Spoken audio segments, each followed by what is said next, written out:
अस्सलाम वालेकुम all the students and viewers, आपको वेलकम करते हैं सुप्रीम कोचिंग चैनल पे। आज मैट्रिक केमिस्ट्री का चैप्टर नंबर 3 है नाइट्रोजन ऑक्सीजन, इसका लेक्चर नंबर 3। तो इससे पहले लेक्चर में हमने preparation of the nitrogens, fractional distillation and laboratory method दोनों में किया था।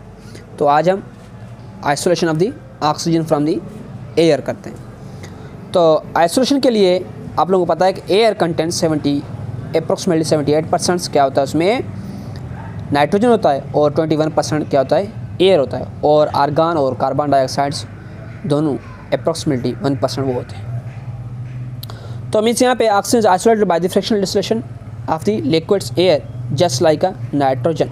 As we know oxygen forms 21% by volumes of the air. इसमें 21% बाय वॉल्यूम्स, एयर में 21% होता है। नाइट्रोजन कितना होता था, 78% होता है। इसका मेथड भी सेम होगा जैसे वो ही है, इसमें कोई भी डिफ्रेंशिएशन नहीं हुई, थोड़ी बहुत चेंजेस होंगे, वो मैं आपको समझाऊँ। पहली बात, फ्रॉम एयर। एयर को क्या करते हैं, isolation of oxygen from the air involves 2 steps. इसमें कितने स्टेप्स होते हैं, 2 स्टेप्स होते हैं। Steps number 1 liquefaction of the air, air का लिक्विफिकेशन करना। और second step fractional distillation of the liquid air, fractional distillation of the liquid. जो लिक्विड एयर मिला उसको हम क्या करते हैं, फ्रैक्शनल डिस्टिलेशन। पहले तो लिक्विफिकेशन ऑफ एयर किस मेथड में होता है, air is gaseous form is first pass through the caustic soda to remove carbon dioxide present air. इसमें क्या होता है कि जैसे ही हम क्या करते हैं, इसमें कास्टिक सोडा डालते हैं। Caustic soda means sodium hydroxides. Sodium hydroxide किसके साथ, एयर के साथ। तो क्या बन जाता है, इसमें कास्टिक सोडा या कार्बन डाइऑक्साइड फॉर्म्स में क्या करता है, इसको रिमूव कर देता है। क्योंकि इसमें एयर में क्या मौजूद है, कार्बन डाइऑक्साइड प्रेजेंट होता है, तो कार्बन से क्या होता है, वो उसमें रिमूव हो जाता है। इट्स देन कंप्रेस्ड, उसको बाद में हम क्या करते हैं, कंप्रेस करते हैं under very high pressure about 200 atmosphere. 200 atmosphere में इसको क्या करते हैं, कंप्रेस करते हैं इन कंप्रेसर। उसके बाद कूल करते हैं और रेफ्रिजरेटर में allow to expand rapidly through the nozzles. Nozzles के जरिए हम क्या करते हैं, इसको एक्सपेंड करते हैं। वो डायग्राम में आपको समझाता हूँ, डायग्राम में हमारे पास वो मौजूद है।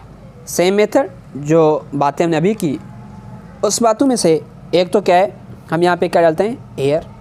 एयर के बाद इसको कंप्रेसर क्या करता है, कंप्रेसर क्या करता है, इसको कंप्रेस करता है। कंप्रेस करने के बाद रेफ्रिजरेटर में इसको क्या करते हैं, कूल करते हैं और expand through the nozzles. Nozzles में क्या करते हैं, एक्सपेंड करते हैं। और उसके बाद जो स्टेप्स लिखा हुआ है वहाँ पे क्या है, rapidly through the nozzles, then sudden expansion of the air into the regions of the low pressure cause the air to cools. Even further, the process of compression and expansion are repeated over and over again, due to which temperature falls -200, air is liquefied. तो means क्या हो जाता है, air क्या हो जाता है, liquefied होता है। आप लोग को शायद देखने में नहीं आया, तो यहाँ पे हम बात करते हैं। यहाँ तक हमने नोजल्स की बात हो गई थी। तो यहाँ पे क्या, इसमें नोजल्स भी आप लोग को सामने पड़ा हुआ है। और अब यहाँ पे क्या है, the sudden expansion of the air into the regions lower pressure cause the air to cool even further. इसको ज़्यादा कूल करने के लिए क्या करते हैं, इसको क्या करते हैं, इसको एक्सपेंड करते हैं एयर को, वो फर्दर कूल हो जाता है। The process of compression and expansion are repeated over and over. इसको expansion, contraction, repeat, over and over करते हैं, compression and expansion. Due to which temperature is reduced fall to -200 degree centigrade. जैसे वहाँ पे air क्या हो जाता है, लिक्विफाइड हो जाता है। तो डायग्राम आपको शो करते हैं। तो यहाँ पे देखें कि जैसे डायग्राम है, यहाँ पे हमने एयर डाला, कास्टिक सोडा के साथ मिलाया पहले, उसका कार्बन डाइऑक्साइड रिमूव हो गया और एयर क्या हो गया, फील्ड एयर्स कंप्रेसर के साथ क्या कंप्रेस करते हैं और रेफ्रिजरेटर के साथ उसको कूल करते हैं। फर्दर कूल करने के लिए इसको एक्सपेंड कॉन्ट्रैक्ट करते हैं। एक्सपेंड कॉन्ट्रैक्ट करने के बाद हमारे को क्या मिलता है, -200 डिग्री सेंटीग्रेड टेम्परेचर पहुँच जाता है। तो यहाँ पे एयर जो मिलता है वो क्या होता है, लिक्विड्स एयर ऑब्टेन होती है। और लिक्विड एयर ऑब्टेन होने के बाद फर्दर हम क्या करते हैं, जिसका सेकंड पार्ट है वो fractional distillation of the liquid air. अब क्या अर्थ करेंगे, fractional distillation of the liquid air. Same method जैसे हमने यहाँ पे लिखा हुआ फ्रैक्शनल डिस्टिलेशन, यहाँ पे भी सेम मेथड पे होगा, fractional distillation of the air. Liquid airs then lead to the fractional columns through the filter in order to remove the trace of carbon dioxide solids. Carbon dioxide solids पहले भी हमने पढ़ा था, ये भी है। On distillation, nitrogen with lower boiling points -196 degree centigrade evolve first, leave behind the liquid very rich oxygens. Further heating -185.7 degree centigrade पे argon gas argon into the gas form में वो भी passed away from the middle of the columns, वो भी चला जाता है। Finally यहाँ पे जो है क्या लिक्विड्स ऑक्सीजन मिल जाते हैं। The least volatile compounds in the air turns into the oxygen gas at -183 degree centigrade पे। Oxygen gas is dried, compressed and stored in the steel cylinder under the pressure about 100 atmospheres। तो इसको हम क्या करते हैं, 100 atmosphere को compress करते हैं, वो ऑक्सीजन में को लिक्विड फॉर्म में मिल जाता है, हम इसको क्या करते हैं सेपरेट करते हैं। तो मीन्स हमारे पास क्या मिला, separation of the air, isolation of the oxygen from the airs हो गया। उसके बाद इन लेबॉर्ट्री में इसको क्या करते हैं प्रिपेयर करते हैं, उसकी बात भी करेंगे। तो यहाँ पे देखें कि ऑक्सीजन को सेकंड मेथड है in laboratory. Oxygen can be prepared in laboratory by heating potassium chlorides. क्या करते हैं इसमें, पोटाशियम क्लोराइड को हम क्या करते हैं हीट करते हैं। तो यहाँ पे पोटाशियम क्लोराइड है, क्लोराइड नहीं है, पोटाशियम क्लोराइड है, ClO3 है। जैसे ही पोटाशियम क्लोराइड को हम क्या करते हैं हीट करते हैं in presence of catalyst. Catalyst क्या होता है, यहाँ पे मैग्नीज ऑक्साइड कैटालिस्ट है। तो यहाँ पे पोटाशियम क्लोराइड सॉलिड फॉर्म में सेपरेट हो जाएगा और प्लस ऑक्सीजन हमारे को गैस फॉर्म में मिल जाएगी। तो ये होगा इसकी प्रिपरेशन। यहाँ पे भी इसको रीड करके समझाते हैं। जैसे magnesium chlorides mixed with the little manganese oxides, manganese dioxides. तो मैग्नीज डाइऑक्साइड्स क्या होता है, एज अ कैटालिस्ट यूज़ करते हैं।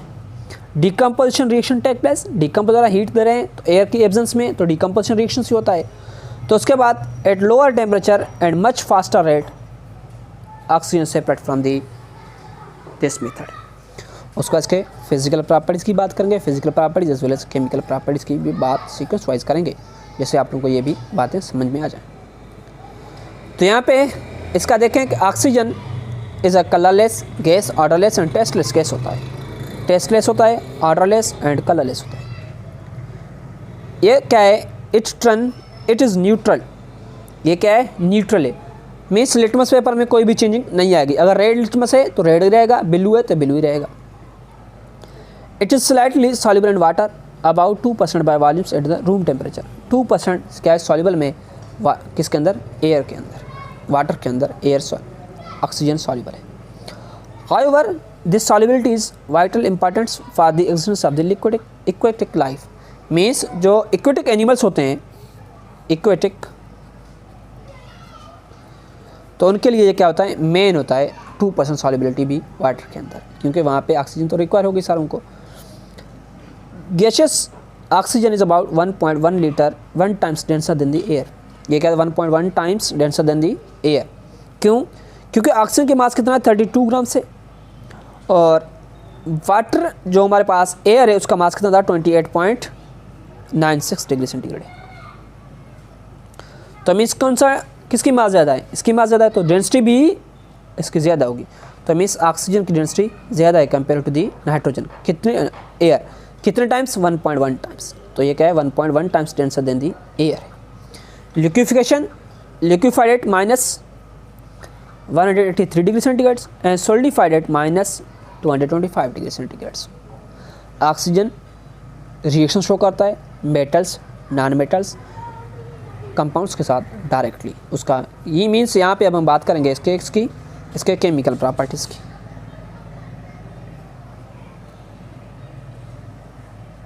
केमिकल प्रॉपर्टीज़ में कैल्शियम ऑक्सीजन के साथ क्या कैल्शियम ऑक्साइड्स बना लेता है, लिथियम ऑक्साइड के साथ लिथियम ऑक्साइड्स, और सल्फर ऑक्सीजन के साथ सल्फर डाइऑक्साइड्स, कार्बन ऑक्सीजन के साथ carbon dioxides, methane combustion reaction के साथ कार्बन डाइऑक्साइड वाटर बना लेता है, हाइड्रोजन सल्फाइड्स कंबशन रिएक्शन के साथ हाइड्रोजन सल्फाइड्स वाटर बना लेते हैं, आयरन सल्फेट ऑक्सीजन के साथ हीट करते हैं, यहाँ पे फेरिक ऑक्साइड्स, और उसके बाद सल्फर डाइऑक्साइड्स गैस बन जाते हैं। तो मीन्स ये क्या होते हैं इसके रिएक्शंस।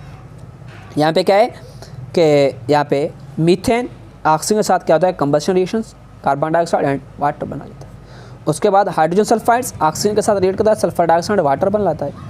आयरन सल्फेट तो यहाँ पे ऑक्सीजन के साथ क्या बोलता है ferric oxide and sulphur dioxides बन जाते हैं। तो मीन्स ये क्या होंगे इसके केमिकल प्रॉपर्टीज़ हो गए किसके, हमारे पास ऑक्सीजन के। तो मीन्स आज का लेक्चर हम यहीं पर रुकते हैं, और जो हमारा नेक्स्ट लेक्चर होगा वो क्या होगा, ऑक्साइड्स ऑफ ऑक्सीजन। ऑक्सीजन के जो भी ऑक्साइड्स हैं उनकी बात करेंगे लेक्चर नंबर 4। तो आज के हम यहाँ पे रखते हैं। अगर किसी ने हमारा चैनल अभी तक सब्सक्राइब नहीं किया तो हमारे चैनल को सब्सक्राइब करें। थैंक यू, अल्लाह हाफ़िज़।